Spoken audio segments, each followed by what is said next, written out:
Hello and welcome back to You Can Code Front-End Web Development course. So in the previous lesson you learned how to download Visual Studio Code, how to create a folder and then bring your folder into Visual Studio Code. Now in this video we're going to create our website and it's time for working. But before we start working, I have a couple of extensions that you may need to start your environment up and running. So the first extension we need to download is just come here to the extension panel, click on it where you've seen these four boxes, and then in here you can search for live server.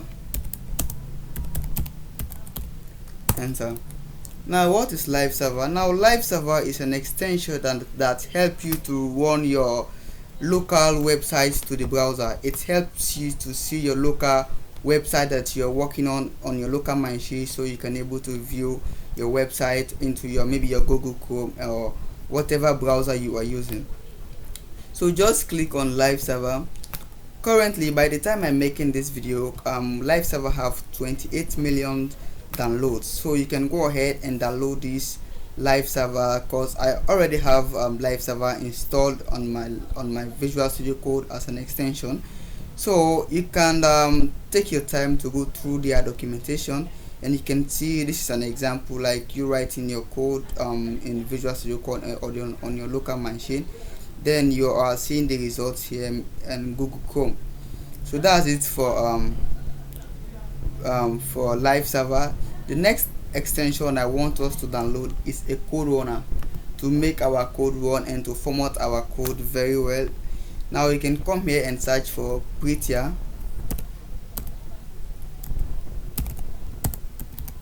code formatter. Okay, this is Prettier code formatter, and by the time I'm making this video right now, Prettier have 27 million download. It's quite popular. So Prettier is an optional code formatter which ensure one undefined codes to format maybe very good, and so to make your code format very well. And you can take your time to go through their documentation, how to do the configurations and all. Okay, so these are the two extensions needed for this program as a developer. Of course, you might have or you might need many other extensions along the way through your software development journey. So first, let's start. Now we have our folder. Our folder is already here in Visual Studio Code. If you don't know how to bring your folder into Visual Studio Code, you can go to YouTube. Of course, I will put the link down at the description below to watch that also. So first, since we are inside our folder, you can see our folder is named here You Can Code. Just click on this. You are seeing that we have file here and we have folders here to create a new folder. Now inside of this our You Can Code folder, we are going to create our first file. Now our file is just a sheet of paper, A4 paper in a real world example, whilst our folder in real world example is an envelope.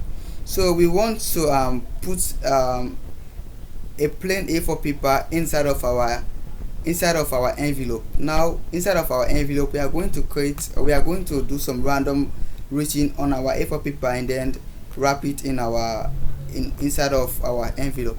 Now let me just say index.html.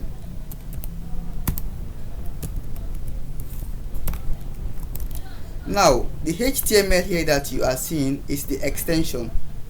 After writing the name, maybe you can say my first lesson or front-end lesson. That is the name of that particular file you want to create or you are creating. Immediately you put dots. Any other name behind the dots supposed to be an extension. You can see the icon of the HTML here. Now if I type in Python py, let's see what's happened. You see the Python icons appear. If I say Java, now we are seeing the Java icons here appear. But for this tutorial we are fully focusing on the front-end web development and we should start with HTML. So for that reason I'm going to enter the HTML extension name, which is HTML. Now this is it. Now enter. Pam. Now we have successfully created our first index.html file. Now inside of our index.html file we want to run our, this is where we'll be writing all our website files on the home. This is the main branch we'll be using, index.html. Now the most important thing, maybe you'll be wondering, like, anytime, or maybe you have come across videos on YouTube where you want to like watch a tutorial about HTML, you always see they create a file name index.html. Now what does this index.html actually does, because you are seeing it in every website. Now index.html is supposed to be in a website because it is the main branch, it is your home branch. You need to treat it as the home. It is for deployment sake. For example, if you don't have index.html, if you don't have index.html file whenever you are building a website, your website will not be able to deploy maybe to any hosting platform provider. Maybe like you want to deploy your website to Amazon Cloud or any other hosting provider that you may know. Without this index.html, your website will not be hosted. So you always need to have this index.html. Now instead of this index.html, we need to first write our HTML structure tag. We also know what is our HTML structure tag, that starts with the doc type. Now what does this doc type mean? Now this doc type is like you defining the document type. You asking yourself, or you are telling the browser that the document type you want to use.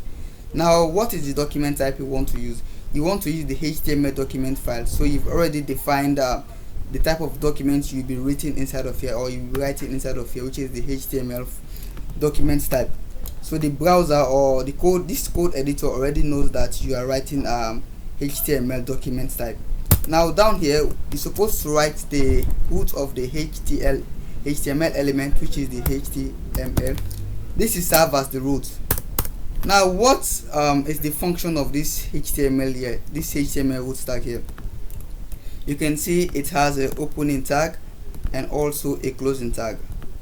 Now the responsibility or the functionality for this HTML root here, inside of this HTML root, that's where we will be putting all our contents, our websites, like for example our head, our body, our footer, all is going to be inside of this HTML. That if you have any other element below here, it's not going to consider it as a HTML file. No, this will not be like I can say the browser will not take this as a proper HTML file because it is outside the root of this HTML structure tag. So make sure to always put your HTML, all your HTML documents inside of this opening and closing tag HTML root. So inside of the HTML root, we first start with our head. So first make sure you write the head. This head defines the head of our website. Now what is the functionality of this head? What does this head does? Now this head here contain metadata. It contains lots of metadata that you will be using throughout your website. Now let me just save this and run it to our website, to our browser. Sorry, remember we have we downloaded an extension called Live Server. So we want to use the Live Server to display what we are currently working on to the browser. So just right click inside of your workspace and then go to open with Live Server, or you can use Alt plus L plus Alt plus O. Just click on it and wait. Let's wait and see. Okay, this is it. Now you can see this is what we got. We have our website title here, but you can see this. I have two tabs open here. This is my assignment tab. Now you are seeing the title here, which is named as assignment, and you are seeing some other icons. Now inside of the head is responsible for this title and the fave icon and other metadata. So let's say inside of the head we want to change the title of a website because we are currently using our local machine name. So let's come back to the head, and then first let's input the title. The title should have opening and closing tag because we are providing a content in between of it. And then we want to change this name here to the name we want to give our website. Let's say you can code, and then save it. Make sure if you don't save this this particular file, you won't see it to the browser. You can refresh and you will not be able to see it.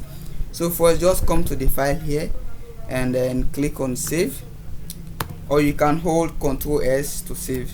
Now let's go to the browser and see. Now you can see we have a clean title here. You can code. So I can even, let me update it and say you can code Academy, and then save again. Don't forget to hold Ctrl+S to save, or come here to the file and then click on save. Now go to the browser again. Now you can see you can code Academy. Congratulations, we have entered one element that can do something to our browser, which is the title. Now for now, this is what we'll be actually doing with the title inside of the head. We're just going to use this title here. The next, let's start with the body. Just in the real world example, as a human being, you have the head. After your head, then we'll go down to the body. So the same here, the website. When building a website with HTML, we have the head, we have the body, and then we have the footer as well. So come down here and then enter the body. This what is the functionality of this body? Now the functionality of this body is it helps you provide a lot of content to the blank white background we are seeing right now. It helps us provide content. Maybe you want to use ad sets, you want to use some HTML element tags, and lots more. So let's explore this now and see. Now inside of our head, we want to render something here. So what we're going to do now is render some elements. So the first element I want to introduce you to is the heading element. Now the heading elements have from heading 1 to heading 6, and the browser treats this heading based on their importance. Now let me start with H1, which is the heading 1. Then I'm going to give it as heading 1, and then save. Now we have heading 1 here. When we save and then go to the browser, you see we have heading 1 here. Now let's go ahead again and do heading 2 and see. Let's enter H2, enter. It's supposed to have an opening and closing tag. Let's see heading 2, and then save. Go to the browser again. Oh, this is still heading 1. It's supposed to be heading 2. Okay, save. This is heading 2. You see it's getting smaller the more we are increasing the headers. This is heading 3. Let's see heading 3, and then save. See, now we have heading 3. Let's do this up to 6 and see. Let me just copy this one and then paste it. Since it is 3, I can start here, which is heading 4, and this is heading 5, and lastly we have heading 6. So we don't have heading 7. I don't know why, but you can explore that. That's your assignment. You can go through, read some article and other resources about the HTML theory. And so let me just change inside of here again and say heading 4, heading 5, and lastly we have heading 6. Let's save this and then go back to our browser and see. Now this is it. We have H1 up to H6. If you can see, the H1 is one of the biggest, the boldest. Yes. Now why is that H1 is the biggest, and then H6 that we are expecting to be the bigger one is the smaller one? It's because inside of HTML, the browser treats H1 as the most important. Like whenever you want to give a title to maybe like particular article you are writing, you're supposed to use H1. But all of these headings are required, but H1 is the most important. The browser treats it as the important one. So when we get to CSS, you'll be able to make this heading 6 more bigger than this H1, this heading 1 here. So for this particular assignment, we'll be building a website for You Can Code Academy. We're going to build this website together for You Can Code Academy, since we already have the title. Now inside of the heading, we are going to have heading 1 here, and we are going to give it a title saying welcome to You Can Code Academy. And then let's save this and go to our browser. Let's see. Now this is it. Welcome to You Can Code Academy. Now I'm supposed to change this C to capital C. Okay, now all it's fine. Now the next thing we are going to do is I'm going to introduce you to another tag, which is the paragraph tag. Now the paragraph tag or the heading tag does not spell the way I pronounced it. It is abbreviated as P. Also the heading tag is not spelled, or it's not used the way I called it. It's supposed to be H, which represent the heading. Now for the paragraph we are using P, the opening and closing tag. Now the P, we want to like give a description about what You Can Code does. Let me just give it a lorem so we can do this course very fast. A lorem of 15 characters and say pam. Now what does lorem does? Now in the HTML they have lorem built in under the hood. We can use them for free. You can just see lorem, you can spell LORAM and then enter the number of text you want or the number of words that you want.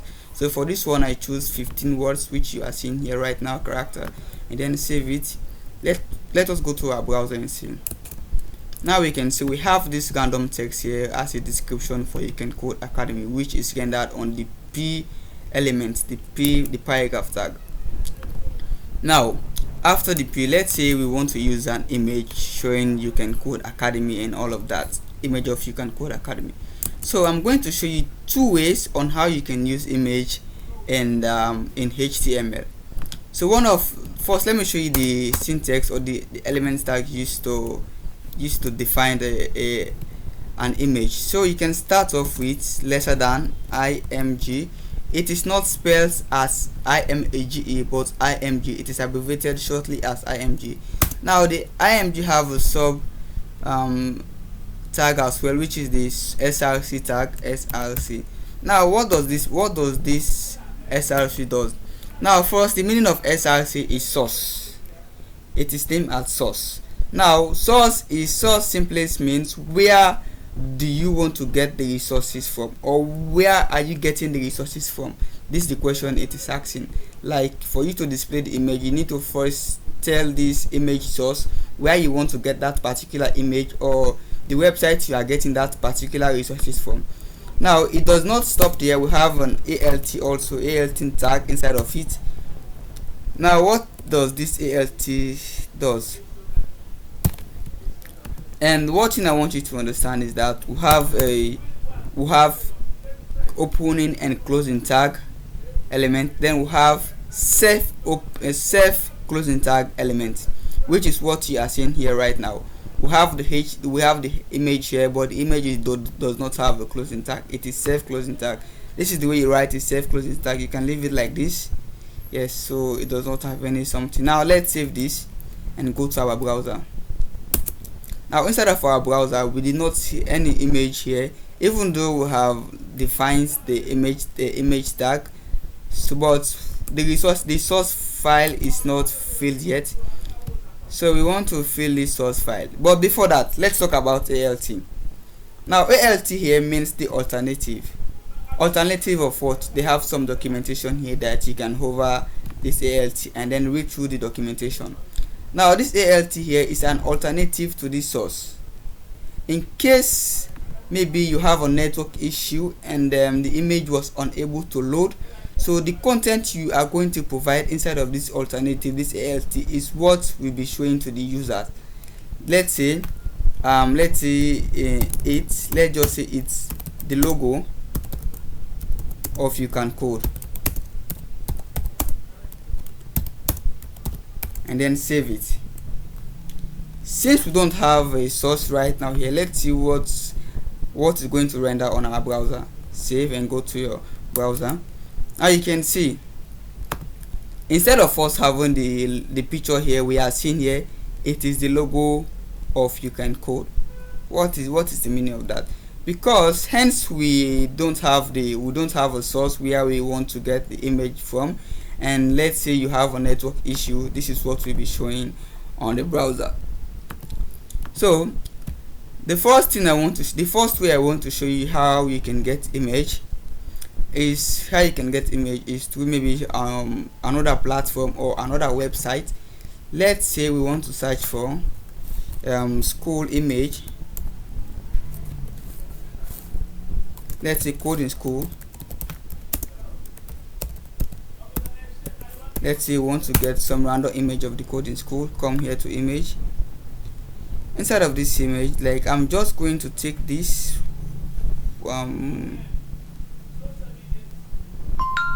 okay, I'm going to use this one here. So let's assume that you've gotten image like this that you want to use on your website, but you don't want to save this particular image. You can just come to the image and then, let me say, right click on it.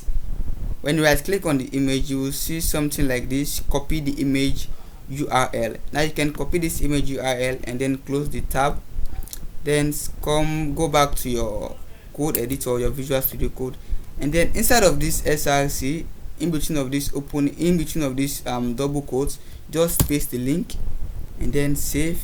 Let's go back to our browser and see what we got in the browser. Now you can see this is our browser. Inside of our browser, we have this picture we've copied.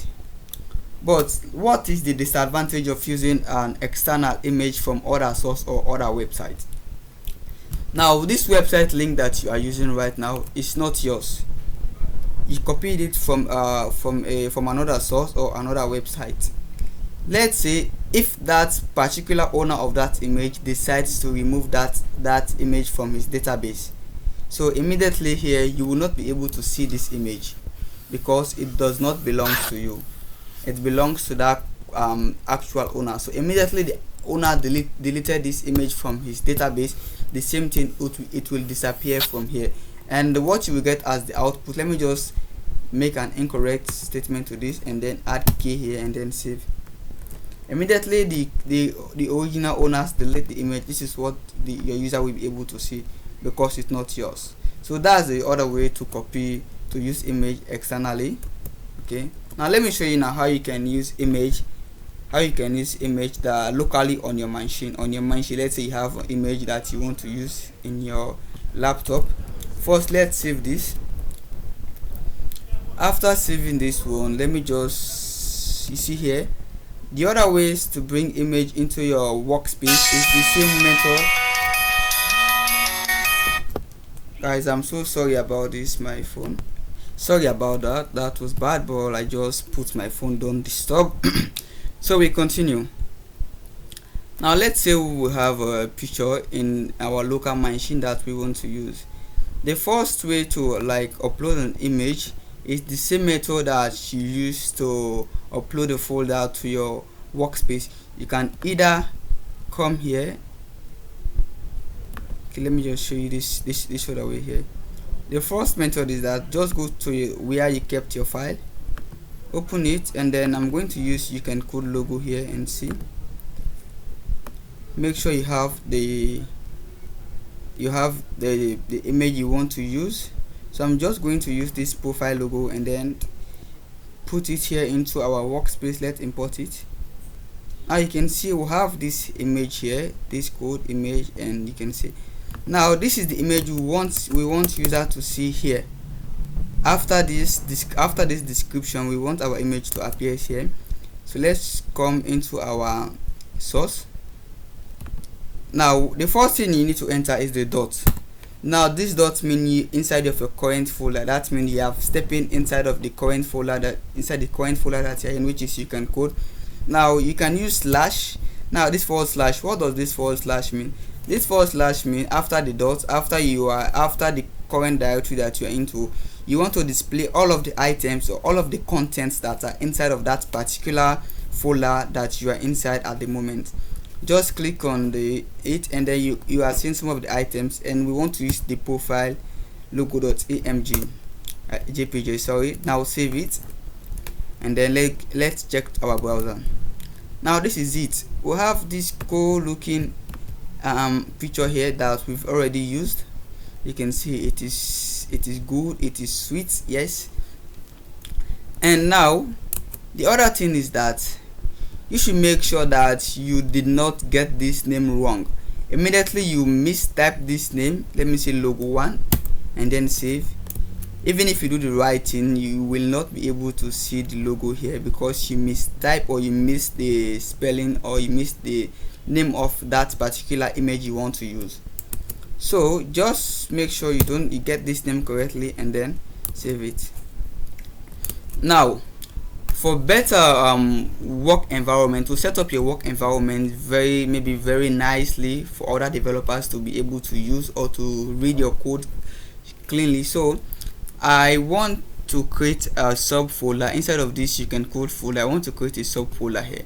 I want to create a subfolder name images. This will be holding all our images for this particular website. Save it. Now after saving it, then I want to move this website inside of this the main directory to the image directory. Let's just move it, and have this pop-up alert from Visual Studio Code saying, are you sure you want to move profile logo.jpg into image? Then I'm going to say yes, move. So our image has been moved. Now let's save it and then go to our browser. You see what's happened? Your image breaks because you are inside of this main folder, which is you can code it. Inside you can code, you just enter the profile logo.jpg, which is not found inside of this logo. So for you to be able to use this particular logo here, you need to go inside of you can code folder. Inside of you can code folder, you need to go inside of the image folder. Inside of the image folder, this is where you found the name of the image. So in order to do that, let's just go back again and start again. Now just put the dots inside that represent the current directory that you're into, then use the / to display all the content inside of that particular directory, and then enter. We are going to choose this image here. Inside of the image, we are using again / to display all of the items that are inside of that image folder. Now we have one items that is inside of the image folder. Let's just click on this name and then save. Now you can see we have the name of we have our logo here, which is the name of You Can Code, and then save it. After saving it, now we have this nice looking website. We are not going to deal with any style for now. Shortly we will start using CSS, but I would just want you to familiar with this normal HTML first.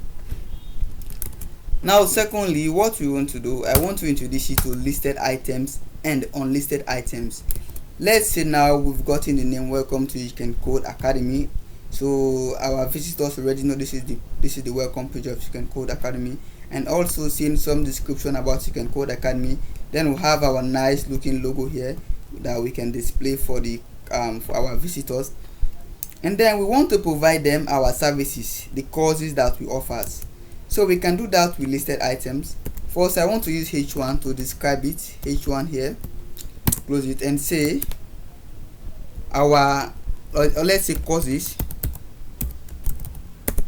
This means the courses that we offer. Let's save this and go back to our browser. You can see below of this our image element here, we can see we have this name, this nice looking name here, course. Now below this course, we want to list all the courses that we offer. Let's start with doing the UL element. Now to display a other list items, you need to start it with lesser than and use the OL. It is not spelled inside of the index.html code the way I pronounce it. It is OL instead of other list. That's so long to spell it. Let's say other list and then close it. It has an opening and closing tag. Now it has one more element tag that you're supposed to mention, which is the LI. What is the meaning of LI? LI means the listed items. It means inside of the LI is where you insert all the courses that you want to be listed. You want them to be listed. Let's say we are doing HTML course here. This is one listed item here. Let's say we are doing a CSS course here. Let's just name this to CSS, and let's say we are offering JavaScript course here. Let's say JavaScript, and then save it. One more, let's say we are doing React here, which is JavaScript framework. Let's say react.js. Let's save. Go to our browser again and see. Now we have this nice looking website here. Now you can see the courses that we offer, which is the course, and then we have course 1, which is the HTML, CSS, JavaScript, and React. We also have another list type, which is the on order list, which you don't want them to be in order the way you are seeing them here. You want them to be in a bullet point or arrow. We are going to use UL, which is the on order list. Save it. After saving it, go back to the browser and see what's happened. You only change this one here, the OL to UL, then you leave this LI here, because the LI means the listed items, the item that you want to list to the browser. Now go back. Now instead of me seeing 1 2 3 4 5 here or 4 here, we are seeing the bullet point, which also look awesome, right? Now let's say for the course, we want them to enroll in the course. We want to give a nice looking link here under here, which says go to the courses dashboard. Go to the course dashboard also. So we are, because this is the list of courses, now we want them to click on a link where the link takes them to a couple of courses of this particular course here. Let me just come below this UL here, and let me just introduce you to element to links. What are links? Now links is not spelled the way I'm using it here. Of course, when we go to React, you'll be able to use linked, and linked is used in JSX as link instead of anchor tag. Instead of index.html, instead of HTML, we said anchor tag, which is defined as a tag here, and it also have a sub element, which is the href, which is the hyperreference. Now what is this href here? Now let me just close it. It's have an opening and closing tag. This href, they have their documentation as well, which you can hover them and then go through their documentation. This hyperreference here means where you want to refer this link to, where you want this link to take people when they click on it. That's the functionality of this hyperreference. Now let me just click here and say go to courses dashboard,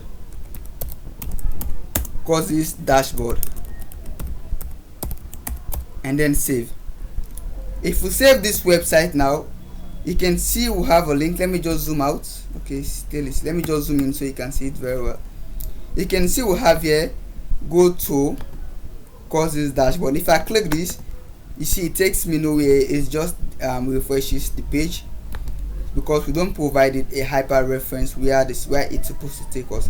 Now let's go to let's copy a random website courses dashboard where it's supposed to take us. Let's say courses. We don't care whatever courses it gave us, but we just want to see courses here. Let's say Coisa. Okay, now we are inside of Coisa. Now let's copy this Coisa, this link here, save it, and then close the dashboard, close the tab. Now we want, whenever a user click here, go to this dashboard, it takes them to the Coisa link we just copied, the URL we just copied. Let's go back to our Visual Studio and then paste that URL link inside of this our hyper reference, paste it, save, and then let's see what happened next. You can see what happened next is that when I clicked on this dashboard, it takes me to Coisa page. You see, this is looking very awesome. So this is the type of cards we'll be creating. So when user click on the go to courses dashboard, it takes them to our own courses that we have. Now let's go back. So that's how to link externally, that you want to link another website here. But some websites have limitations, you cannot use them.